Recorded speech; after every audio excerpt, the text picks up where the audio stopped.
everybody. Our first podcast episode is going to be with the original founders of Keep Nature Wild. We're with Cameron Jarman and Sean Huntington. So thank you so much for taking a little bit of time to reacquaint with me. It's been a little bit. So maybe you guys talk a little bit about what you've been up to the past few months real quick. Yay, Bree. We're so happy to be here. Missed you guys. Yeah, same. The first ones, we'll figure this out together. I've been the last few months just kind of adjusting to life and learning and trying to just absorb knowledge in a lot of different spaces. Been really interested in NFT and crypto space, but really just trying to learn and grow and kind of continue progressing as someone who's fascinated with all things brand and business and startups and all that good stuff. Yeah, I've been keeping tabs. You seem like you've been staying busy enough. For sure. Yeah, I can't sit still for long, that's for sure. Yeah. And Cam, you've been traveling around. Yeah, well, we've learned real quick that being unemployed is like got to get going, got to do something. And yeah, my wife, Cassie, she's applying to different schools right now all over the country. So we've been traveling a lot, road tripping a little bit, seeing the world. And it's fall right now, so the colors and it's hard to beat. Yeah, have East Coast colors been incredible? Oh, well, we went in the summertime. I've never been out that way to the Northeast, and it is just so beautiful. The countryside and then the coast. Oh my goodness. Yeah, we went New Hampshire, Connecticut, like the Boston area. It was really old and beautiful. Yeah. And lots of trees everywhere. It's green everywhere. Green and foliage and brick roads everywhere. That was one of my favorites. Yeah, and no cactus anywhere, which was strange. Yeah. Actual weather. It's cloudy. Yeah. That's right. Oh, well, I'm so glad that you guys took time away from learning and adventuring to check in with me. So I wanted to do this primarily because I feel like obviously the brand has grown so much, but a lot of people don't even know where Keep Nature Wild started. Some people know that it was a hiking group, but they don't really know like where the mission came from, or they like don't know that it started in a basement, or like there's so many parts of it that just people are like, oh, this is a huge brand and it must have started like in some crazy way. And it's like, no, these are like two family members that just got together and cared about getting outside. So I wanted to have you guys share the origin story of Keep It Wild, which was the original name first, kind of like where this all started. Yeah, I can start it. So the original company was like you said, Bree. It was a hiking group, Arizona hiking, and it was mostly all in the state of Arizona. And it was Cassie and I. School teachers had lots of breaks and summers and things, and so we would do a lot of hiking, and we would get inquiries every once in a while from friends or family or people coming into town saying, hey, where should we go? And that eventually turned into like a little hiking blog with our photos and different descriptions, and then into a community. And Sean would come out, because Sean is my brother-in-law, he would come out and take photos and do the editing, and it was just like this fun little thing that we would do together all as a family. And that eventually we started getting like people saying, well, let's make this a sticker and let's do this and let's do some merchandise. And so it just kind of gradually organically went from this fun little hiking group into a giant hiking group, and then into this community of people who wanted to be stewards and wanted to get outside and lead by example. And so Sean and I found that there was a business opportunity to do good and to clean up and to make it fun to be outside and to be hiking and doing good. And so that's how Keep It Wild started, just like gradually turned into a thing. And where did the name come from? It originated in Sean's basement. So in some of the early days, we knew that we wanted to make impact outside of the state of Arizona, and we knew that having the Arizona hiking community, we knew that we needed to change the name, and we knew that we wanted to make impact, that we didn't just want to go out and have fun hiking. We wanted to clean up and do trail work and things like that. So we were like, what could we do? So we had Sean, I can see the whiteboard that we used and how scraped up and all stained and stuff it was from just like erasing and starting over and doing mission statements. But yeah, it originated just out of like, okay, how can we like keep our desert wild, or how could we, like, so that's the name just kind of naturally came out of that. I love that. Yeah, I think like yeah, a lot of brainstorm. I remember just like even the idea of kind of starting something new versus building on Arizona Hiker's Guide and like starting a new Instagram and starting a whole basically new brand and like talking about, for me, it was cool because I could kind of see as an insider and an outsider in the early stages when it was Cassie and Cam, doing the blog and hiking and just seeing this groundswell, seeing this community. I mean, for me, the point that was like this turning point was two. One, 150 people showed up to hike Flatiron on Black Friday, and it was like, oh my gosh, like one of the more challenging hikes in the valley, and 150 people were there like 6 a.m. on Black Friday, ready to go climb this mountain with us. And then I think the very next day we did Phoenix Flea, which was a market that was also, so we did a hike, got home, we're like packaging up a product for the next day for this, small market that we thought would be okay, something that we could test and see the response. And I think we prepped all night, and it was like we had a game plan. Okay, Cassie and Cam will go in the morning.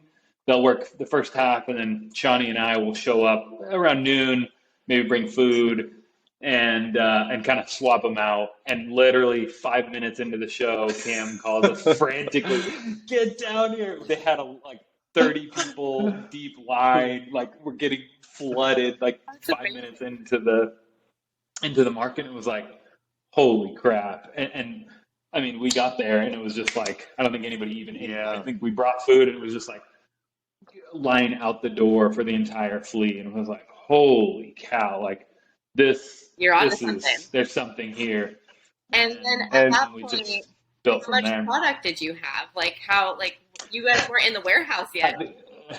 No, gosh, like 2 sweaters, I think, and like 3 shirts, maybe. Yeah, and a couple stickers, and and not enough. Like that's what, and me, I don't ever panic or get anxiety or never worry about anything. So, yeah, it was. Oh my God. Yeah, within 2 minutes, like, Sean, help! Get down. But yeah, we just had a couple of T-shirts that were all very hiking inspired, very Arizona inspired, and we used that as kind of a catalyst to see what the community wanted, like because we a school teacher and a photographer trying to figure this out, not really knowing anything about that space, and so really using the community to help us. And that's, I think, really what started our love for the community. Is it's been a community driven effort the entire time. Yeah. 2 novices over here not knowing what we're doing. So well, I was gonna say and then go ahead, Sean. I think just carrying on from that, I think to Cam's point, we then organized our first major cleanup in February of that following year. So that was November. 3 months later, we hosted our first cleanup on the Salt River. And again, we had been really working with the community, but we were still 3 months old maybe. And we had a lot of people sign up for the event, but it started raining that morning. And we're like, oh my gosh, like it's our first cleanup. Literally no one's going to show up. It was, I think it was like 8:55 and the cleanup started at 9 and literally no one. We had to pop up and like us. And I'm sure Cam was just like, Cam's you know me pacing around the parking lot. Like, where'd Cam I never go? get worried about. Nope, doing never laps. worried. I knew And it it was was going to be seriously awesome. like, out of a movie. All of a sudden, we just see, I don't know what, all the cars were like backed up, but all the cars collectively just start driving into Fondy Sutton, like with their lights on because it was dark and still early, and like just this line of like 100 cars and like 500 or 600 people show up, and we picked up like 18,000 pounds of trash that day. It was unreal. Free. So at that point, were Crazy. cleanups like partnering with like Arizona State Trust or anything like that yet? Or like, how were you getting the word out? Like, what were you doing in those initial like first days? It was, well, most of it had come from the hiking community, and Instagram was still a massive driver for us, and it was, the algorithms and things were a little bit different back then, and so we really leaned on the communities, and we put flyers up and did the whole thing, but it was it was, yeah, it was a lot of trash, a lot of people, it was a lot of fun. Yeah, I don't Mm-hmm. know. Sean, do you remember partnering or doing anything in the early? We did partner with a couple companies to help sponsor the event. Bring Home Depot brought some waters and things out, but Yeah, Sean, I think yeah. really working with the community and working with people, I think we set up an Eventbrite and just did everything we could to invite people out, and always like tried to make it fun. Yeah, we got, I think, Home Depot and some other people. I think we provided shirts for the first year. We tried to give out shirts at cleanups, Mm. um, and so we tried to just really make it fun and like, if you're gonna come clean and do this service, like we both grew up in church and scouting, doing lots of service projects that were not always fun. So we had lots of experience in, well, how do we make doing a service project basically more fun and like meaningful to be a part of. Yeah, I love Yeah, that was So that's why we that kept was it part short and of our sweet. yeah, that was part of our mission. One of our core values was to make volunteering fun and exciting and short. Yeah. it. That's right. That's right. Hmm. So whenever you were coming up with the mission, I want to kind of backtrack to the hiking group. Like, was that something Hmm. you were getting feedback on from the hiking group itself, or was that something that you guys kind of like pioneered and vesseled into the hiking group, where it's like, okay, well, we're doing all these hikes, but now we're going to add in this mission part too? Or were people already like, we actually want to do this? Like, can we provide this on the trip? Yeah. So as we were transitioning from the hiking community, the reason why we started transitioning was because the groups were getting so large Mhm. that we were starting to make more impact than we wanted to on the trail system. So we would divide into groups of 15 and Mhm. go out so we wouldn't have this, big string of people going through on the trail. So that was part of the switch is we needed to break that group up. And I think Sean and I both just had this like sense that if we were going to start selling and we were going to start making money, we needed to tie it to impact. We needed to make sure that our core values stayed intact. And so that's as we were kind of brainstorming, what is this community? What is this hiking group that we've created? And it was really out of thin air. It's like, oh my gosh, there's other people that want to hike and pick up stuff. It's like this is awesome. So that's when we started to think about, well, how can we use this force for good? And if we're gonna get 200 people coming out to these hiking events, why don't we pick up the parking lot while we're there? And that kind of naturally Hmm. made its way onto large scale cleanup events. Yeah, and I So, think recognizing too, like that we are very hands-on people, and like we didn't want to just write checks. Like we didn't want to Yeah. just have a mission for a mission's sake and just Yes. say like, oh, we contribute, a portion of our proceeds go to some other person. It's like we wanted to from day one be the ones that were doing the work, that were hand in hand with the community, seeing that impact, feeling, because that, I mean, the best part was working alongside community members and really meeting people and making friends and just having fun as a community rather than like sending off dollars to let someone else do it. Basically getting your hands dirty was a big part of it, like getting to bond with other people. Well, and you know that better than anybody now, Bree. It's like it's the best part of your job. It's the best. It was the best part of creating the community was going out and seeing people getting so excited to pick up trash, and which we never even thought was a thing. But it, and you see the little kids with their, with their pickers, and it's just really exciting to see that people are interested in being stewards in their local communities. It blew us away. Yeah, and then how many cleanups had you hosted after that? So where did the Wildkeeper community come from? Like when you guys decided to create an ambassador volunteer program, like where did that come from? So we've been doing it for about a year to a year and a half, and we get DMs. I mean, we still to this day get DMs of, "Hey, when are you coming to Oklahoma? When are you coming to, even close places? Like, when are you coming to Utah? When are you coming to California?" And we're just like, we're a small team. We had limited resources. Like, we couldn't even cover Arizona, the valley, let alone the whole country. There was literally 3 of us, me, Sean, and customer service. And so we started looking. Our friends who own Bang's Shoes, they have a really cool, unique ambassador program. They really helped us design just some of the rewards and how they're benefiting.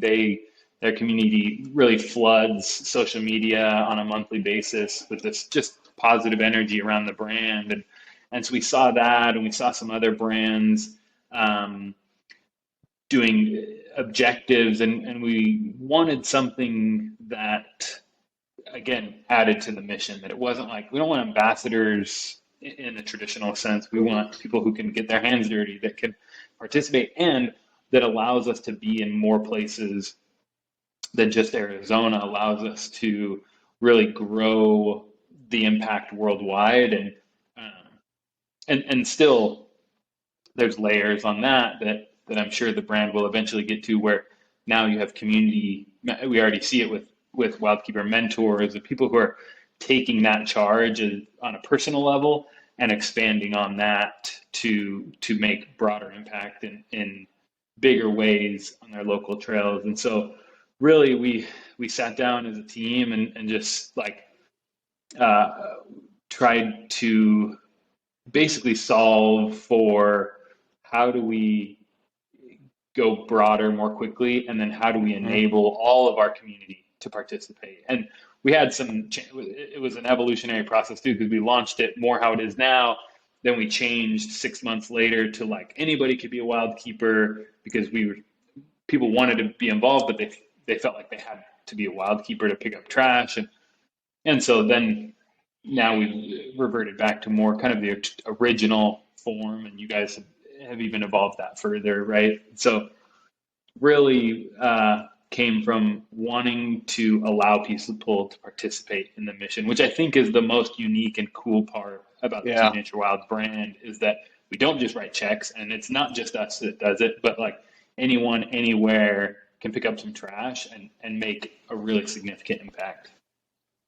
Yeah, I think that's what's so unique and so valuable. Is like when someone's like, "Oh, like how do I get involved?" I'm like, "Oh, just go outside and pick up 2 pieces of trash, and you're involved." Take a trash bag. Yeah. Good job. You did it. You're a Wildkeeper.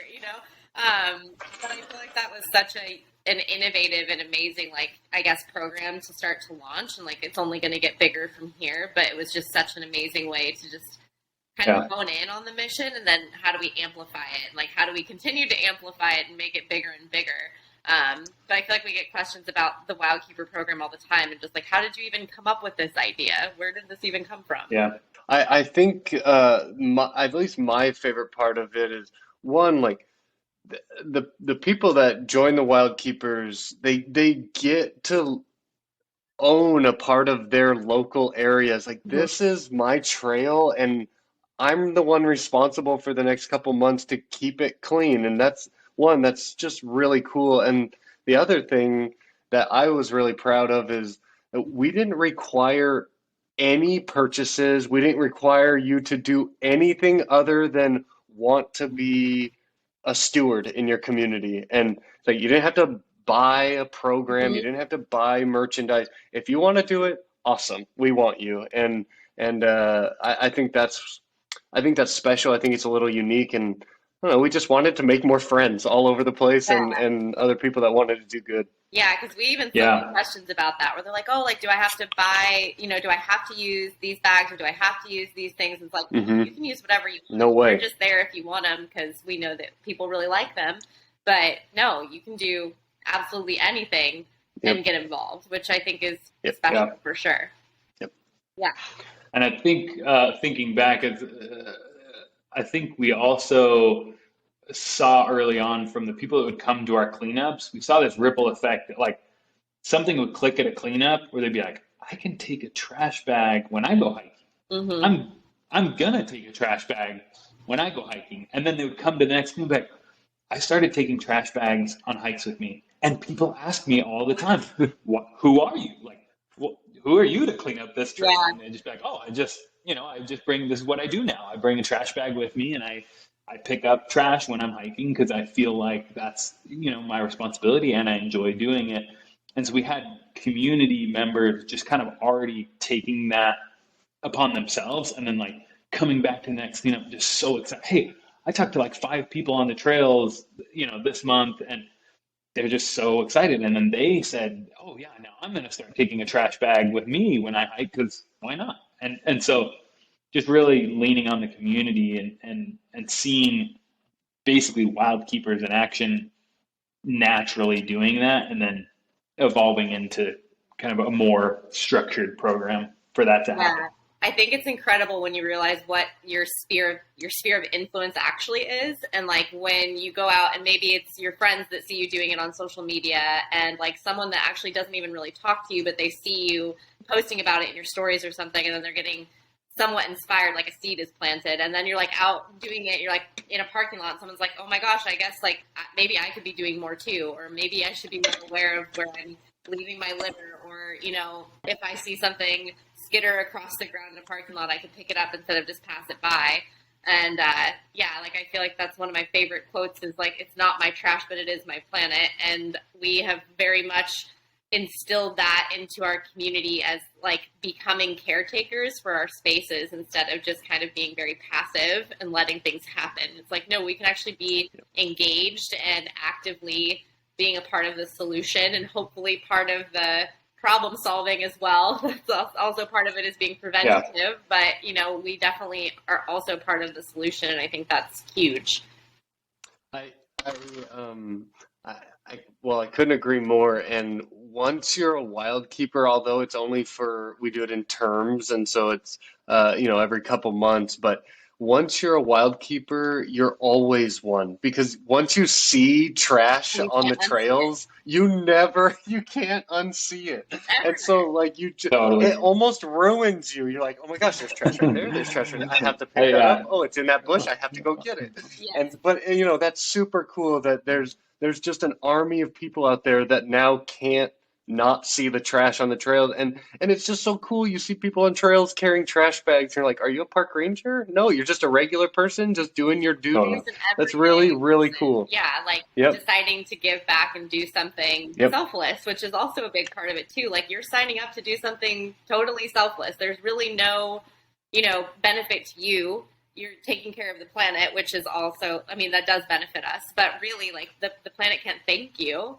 So going out and doing something just because it's a good thing to do. And I think that's... And anyone can do it. Mm-hmm. Anyone. Like any person can do it.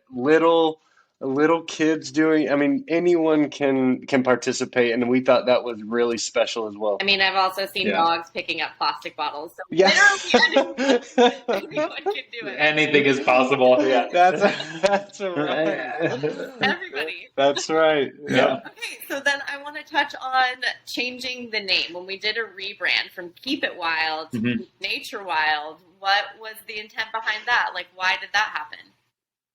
Yeah, I think it was like it was a split. Like eh, every so often we would get these funny looks like you own a company called Keep It Wild, like WTF, what is that? Like and it didn't really Oh, have keep any it sort of wild, like yeah, oh yeah. yeah, kind of it's like what? And we kind of knew that it needed to be attached to the outdoors. It needed to be and so as we were, filing for trademarks and as we were going about through, through copywriting and things, we knew that we needed to hone in the name and we really needed to um, make it official and tie it to nature, to the outdoors. And so, I mean, we came up with 10,000 iterations I'm sure. of the Hmm. name again on that stupid whiteboard. Yeah, power of a whiteboard.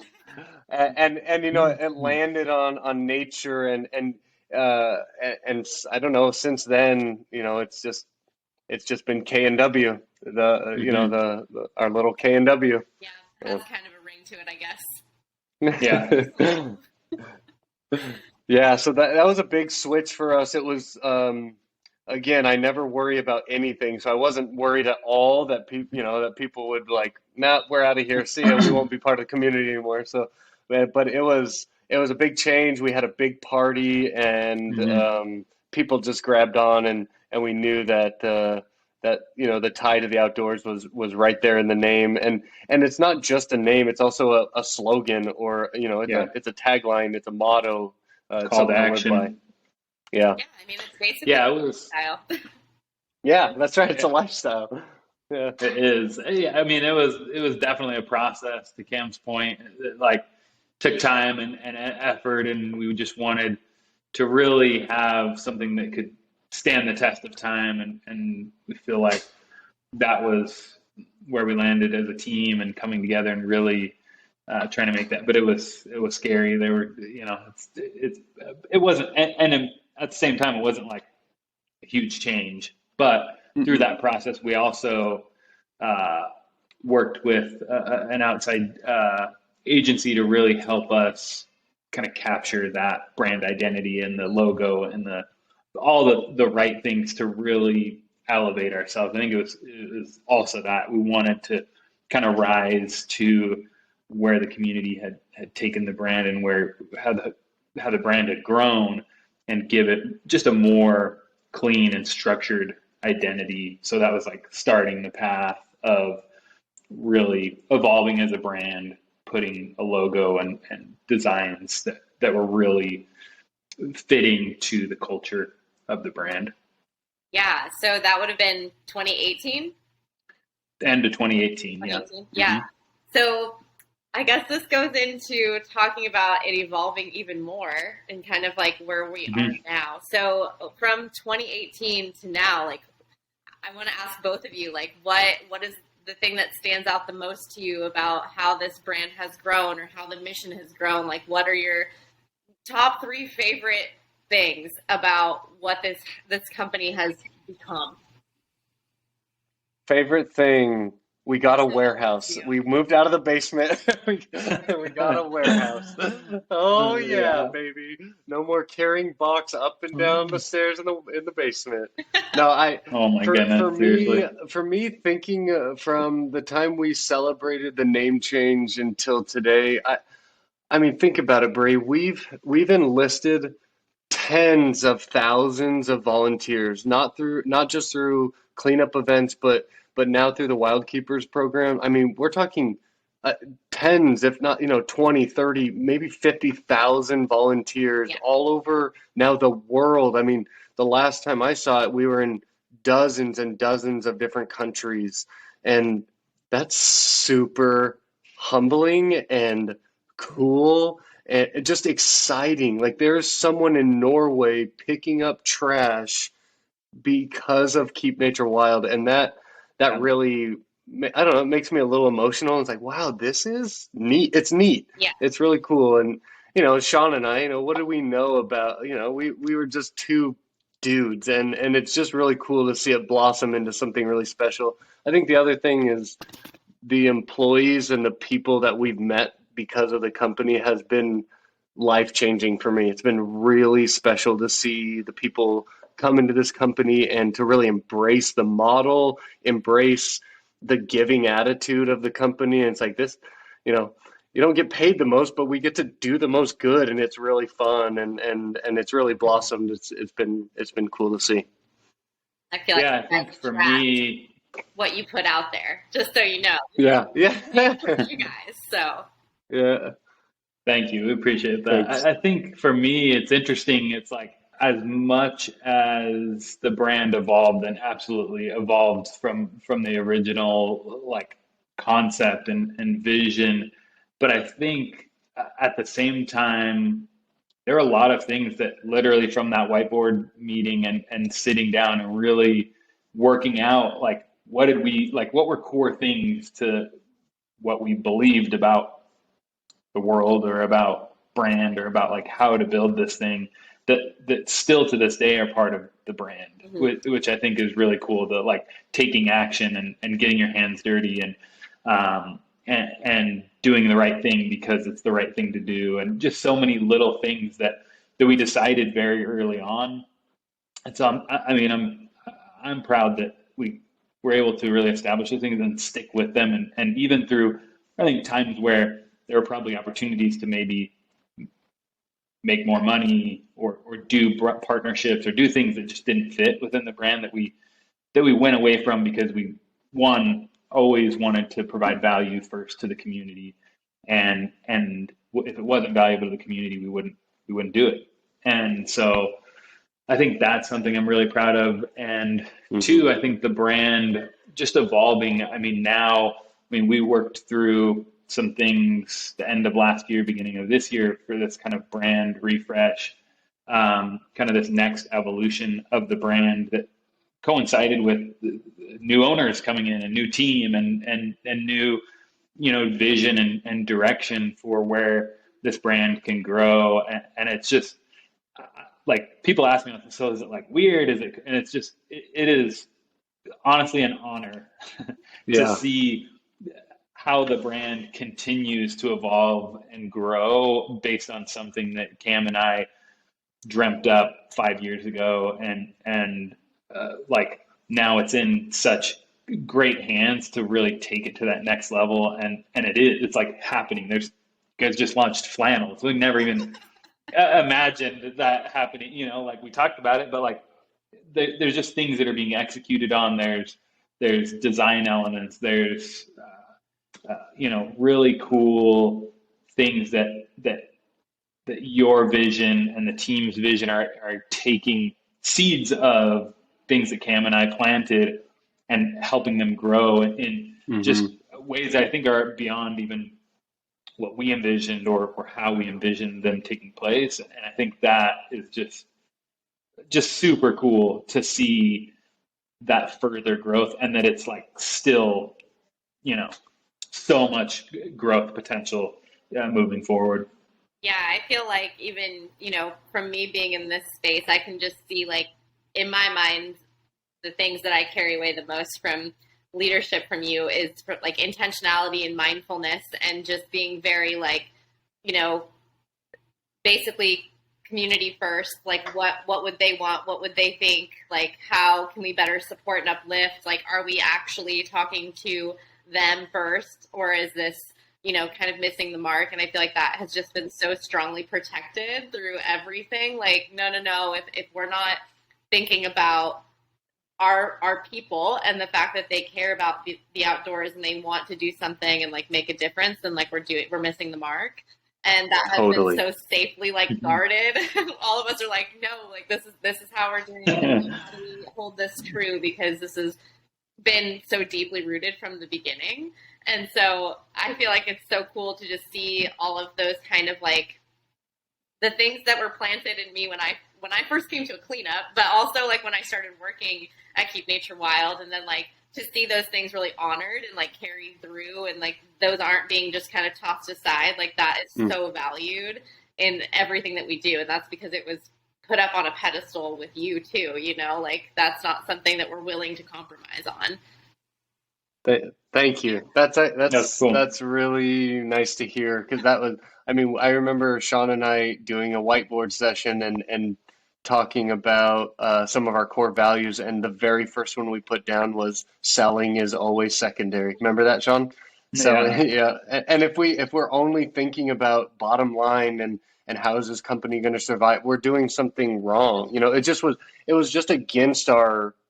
I mean, your company has to make money and you have to, keep Yeah. rolling along. But if that's if those are where all of your metrics are, and then it's, what's the point? What's the point of having Yeah. this company in the first place? So, Yeah, I just think it's incredible how many times we lean on the community or like the wild keepers for feedback. Like how many times we would put in polls or like ask for, what do you want most? What do you want to see? Like, what are we doing well? What are we not doing well? And like those things just turning around and becoming reality. And like how cool that is that we're not just asking for feedback and be like, okay, like they kind of maybe want this thing. Maybe at some Cool. point we'll do it. Yeah.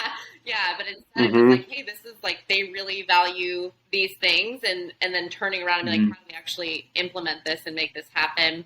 And how do we do this in a way that like eventually we can become more sustainable? Eventually we can source more in this way. Yeah. Eventually we can like do things that are way more eco-friendly and just always being very mindful and like very intentional that we have places we want to go and like ways that we want to do it, and we're not really willing to sacrifice on those things, which has always been something I really value. thank you. Yeah. Yeah. Yeah. Yeah, that's So super you cool. did touch on something that I feel like not a lot of people know. Even still, like I don't feel like there's been a proper announcement. But for anyone listening, Keep Nature Wild was acquired, what, 4 months ago now? Yeah. Yeah. So Yeah, Yeah. well, yeah, back in May the end of Yeah. May we started transitioning. Yeah. yes. Hmm. So surprise maybe to some. Why Cam and Sean have been traveling and taking some time off, but also going crazy doing that. So we were acquired, and our leadership is now based out of Vancouver primarily. So I guess I want to have you touch a little bit on, what brought you to that decision? How long did it take you to make the decision? I feel like for us on our end, it was like a kind of a shock, but I'm sure it was Yeah. a process for you. So would love to hear just the thoughts and process that got you here. I think towards the middle, I mean, when COVID hit, I think there was a lot of reflection on a Mm-hmm. lot of things, from how do we continue to build this brand? How do we continue to support our community in this Mm-hmm. very trying and confusing time? How do we be even more mindful? All those things we've just been talking about. How do we like dial that up? And we were fortunate to make some good decisions in those early days of COVID and really try to connect with other brands. We did some really fun cross promotion with brands. We tried to support our community in various ways, and I think through that really evolved the brand and grew in significant ways through that kind of first year of COVID. And then we started to sit down and look at, okay, how do we've seen brands that our friends own or brands, in the space or adjacent to our space who had made significant strides in kind of taking their brand to that next level, whether that was new product offerings or strategic hires Mm-hmm. or really growing the community in significant ways. And so the first conversations were how do we get there? What would it take to go from here to here to really get this brand to reach further? And so started looking at, do we build an advisory board? Do we get outside funding? Do we partner? Do we look at possible acquisitions? We kind of looked at, you know, various opportunities and had some really real conversations and real, you know, hard look, when you have to like look at yourself internally and think like, what am I capable of accomplishing, and what do we feel like is within our grasp, and then what would we need either funding or team or support to really get there. And so we kind of had that internal evaluation and really looked at, okay, and so we started really down various paths, not really knowing, is an acquisition the right strategy? Is bringing on some investors and some like key advisors that can help us grow into new markets and different things. And so that was kind of the early process of really evaluating and looking at ourselves and saying, to grow to that next level, we need added support, added resources. And so that kind of started us down this path of working with our mentor, Jesse, who inevitably connected us with the team in Vancouver, and really a very fortunate interaction that has just been very, I think, great from day one through that process. Yeah, and Sean and I, we're family, Mm-hmm. and we had 5 solid years without killing each other. Yeah. And so we're like, man, this is unique. This is rare, and let's, if we Yeah. are going to start down this road, let's really look in the mirror and see, what our options are, and what we're capable of doing together. And so we were extremely fortunate. Sean and I, our personalities are extremely different, and in the best ways we complement each other. And so we knew, that wasn't going to last forever. And I think we had reached, at least in my opinion, to like our max potential of what we could do with the company as it was. And so when we started looking for a partner to acquire us, like, we knew exactly that every person on the team was most important, that the employees and the team that was built was first and foremost, and then someone who cared as much about an impact-driven company as we did, and we found them, and it was such a great marriage between, and such an easy transition, because as you know, Bree, the people that have come in are just wonderful. They're beautiful people that actually do care. That it's a very similar vibe of we need to make dollars, but we need even more to keep our community strong and growing, and make sure that we're picking up trash.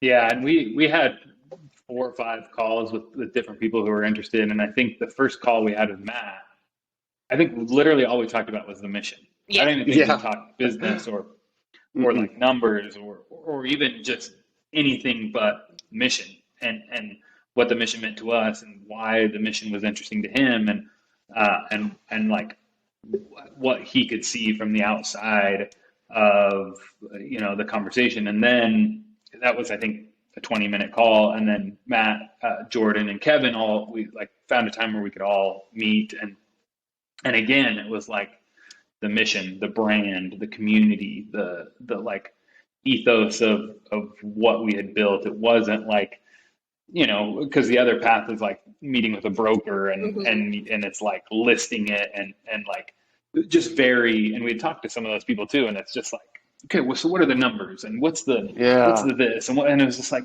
this just doesn't, It's it like, just didn't feel right. And when we found Matt and Jordan and Kevin, it was just like, oh, these are just normal. It's like, I feel like we made friends through the process, which Yeah. is also extremely rare, especially when you get lawyers involved, and we could probably have a whole podcast about lawyers and how rough that is, but I think at the core, if the 3 of them were on this, the conversation would be just as natural as it is with us, because like we felt instantly this bond and this friendship and this like kinship with these guys in a way that like is very, like, you don't find that often. You don't, like, especially without like going and fully searching. It was like our mentor connected us. We had a conversation, and then it just kind of like snowballed from there. So it was a really, I think, kind of series of fortunate events where we had that conversation. We also were able to look at ourselves at the right time, and be in the right mindset for an opportunity like that to really get us to where we are today. They made a hard decision a little easier because it was, I mean, I remember going to our last cleanups and just like in the back, sobbing like, oh gosh, this is it, and so it was hard, that's, anyone that's built something special, it's, I don't know, it's really close to our heart. And I don't know, just having this conversation is nostalgic. And it's been 4 months. It's like, oh gosh, but yeah, it's just. It's special, and the people we've met along the way that have helped in cleanups, and just everybody. It's just really, really cool. Really cool. Yeah, I mean, you guys built something from nothing and made something really impactful and really inspiring, and people want to be a part of it. And that's not easy to walk away from. But you also built a family. Like we were all close and. Even though it's been 4 months, I'm like, oh my gosh, there's my pals. Like these are my, like my buddies. Like nothing has really changed. Totally. Yeah, we just got back from Jen's wedding in Michigan. Yeah. It's amazing to see. Like, and I also really value like working with a team, working with a company that what we said we were going to do, what we said mattered to us, what we say. We actually are those things. It's not just something that's like being put out there to the public. Like it runs so deeply through and through. And I think that is something that the new leadership team has come in and like really like taken to heart too, is that like what you guys had conversations with them about and like how they were through the acquisition process is exactly who they were. And then like that was emulated to us, and like everything that you guys value and stand for is also what they do. So it's been a positive transition, although not the same. It's always going to be, like the founding fathers kind of thing. Yeah. Like it's again, like, attracting people that are like-minded and attracting people who value what you value. And like, they stand perfectly as an example of that. Like they came in and we were all like, oh, what are you about? And we were like, oh my gosh. Okay. Like they're exactly whatever Cam and Sean would have wanted to happen. That's exactly what's going to continue to happen. Like it's still mission first always. Yeah, they asked us our goals, and the goal was to pick up 1 million pounds by 2023, and it looks like we're right on pace to do that. And how awesome! Yep. Yeah, I think alignment and just like, I mean, the alignment, I think, from the new ownership, from the team, from the community, I think just having this like shared aligned goal and interest and like creating something that's bigger than a brand. I mean, at the end of the day, everybody wants to or has thought about starting a t-shirt company, and like the barrier to entry of starting a t-shirt company is low, right? It's like create some designs, and I mean there's a little more to it, but like we were so aligned on what we were trying to accomplish from a community building standpoint and from an impact standpoint, and I think that alignment has carried over into the alignment of people like you, Bree, wanting to join the team, and basically coming into our office and saying, I'm joining this team, whether you like it or not. And now, the new ownership and just seeing that alignment carry through, I think is such like a critical and pivotal piece of a solid brand that I think will continue to stand the test, because the people that will now join the team in the future, that alignment will lead out and will help find that person or those next few people and be aligned on those core ideas. Yes.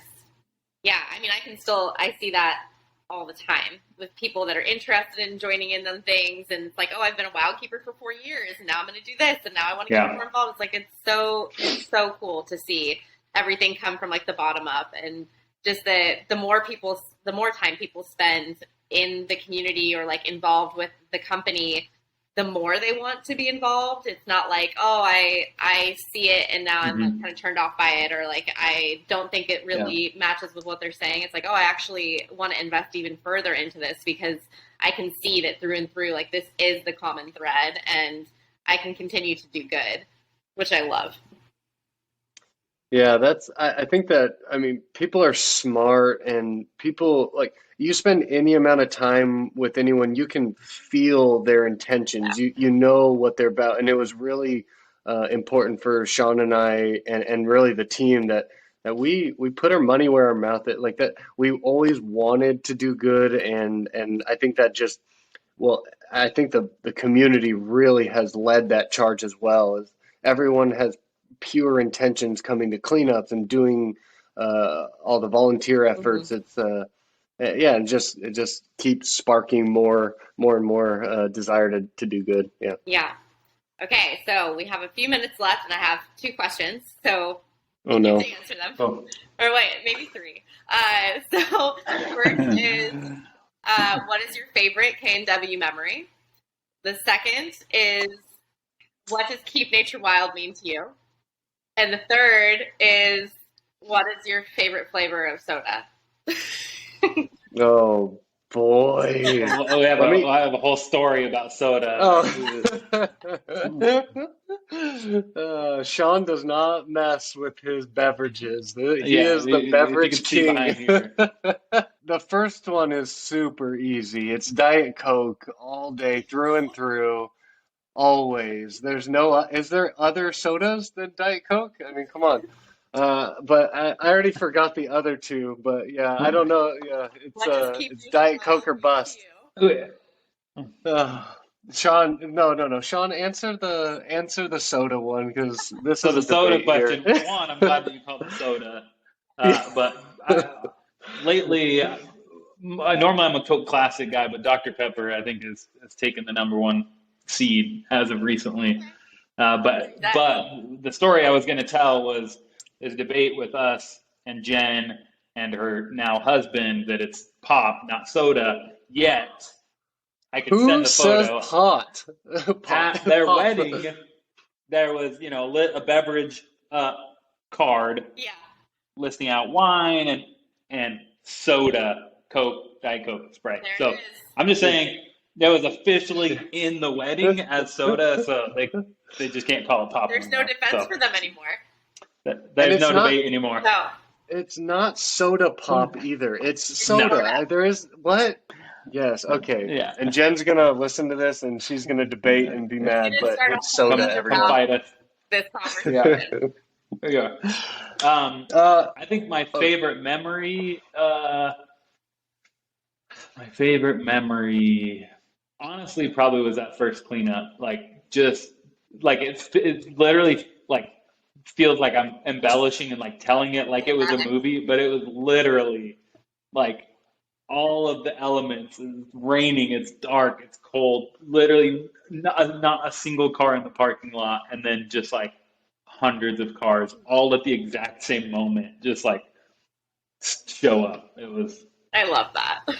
It was epic. Yeah.